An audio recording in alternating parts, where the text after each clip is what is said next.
So last year, Facebook and the Australian government had a bit of a standoff, and Facebook had effectively shut down tens of thousands of pages across to Australian users. Essentially, the short of it is that this is what Australia is going to look like if this media bargaining code has gone through. Now, at the time, a lot of essential services or non-news services were caught up in that. That included things like the Australian government websites, domestic violence services.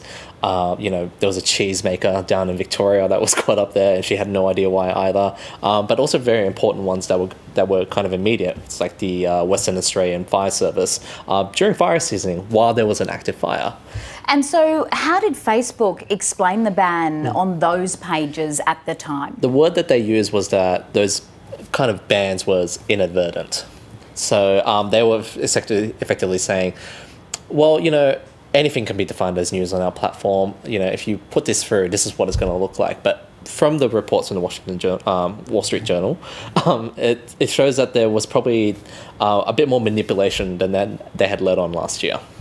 What is Facebook or Meta saying about these whistleblower reports today? They've denied it, that there was any manipulation, even though, the allegations and the emails were quite detailed and specific. And I did speak to the ACCC, and I spoke to Rod Sims, who was the chair of the ACCC at the time. They've confirmed that they've received the complaints and they're going through it now, but they're not able to provide us with much more information at this stage. Do you think this is going to raise more concerns about the power of social media platforms such as Facebook? Absolutely. So even last year, when that shutdown was happening, the world was watching. I think a lot of news organizations, have lost a lot of money because it's not just Facebook, it's Google, Twitter, and among other social platforms as well, and the internet giants. And Facebook just wasn't ready to play ball with the Australian government, even though the Australian government the ACCC have told me today that actually, they didn't need to effectively blow up the way that they did. But it's kind of insane when you think about it that a company could take on an entire continent the way that it did.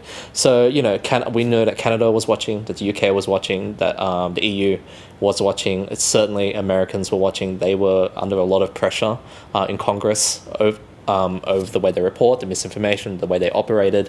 And so the fact that this report has come out, I think a lot of governments are going to be a lot more wary of the way Facebook has operated in its borders before. Yeah, that's how I wanted to finish. Just asking, what reaction has there been? Do you get a sense that not only governments, but really that this is a story that's being picked up now around the world? This is quite an old story. I suppose it's never been laid out in detail before. We've known for a long time that Facebook exercises a lot of deliberate control within borders. Sometimes it's a little bit, smaller, like they might tweak algorithms here and there, but they've always kind of taken a step back and kind of played out, we don't actually have that much power, we're just a publishing platform, but the details that have been released in this report show that they have an exceptional amount of power if those allegations are true.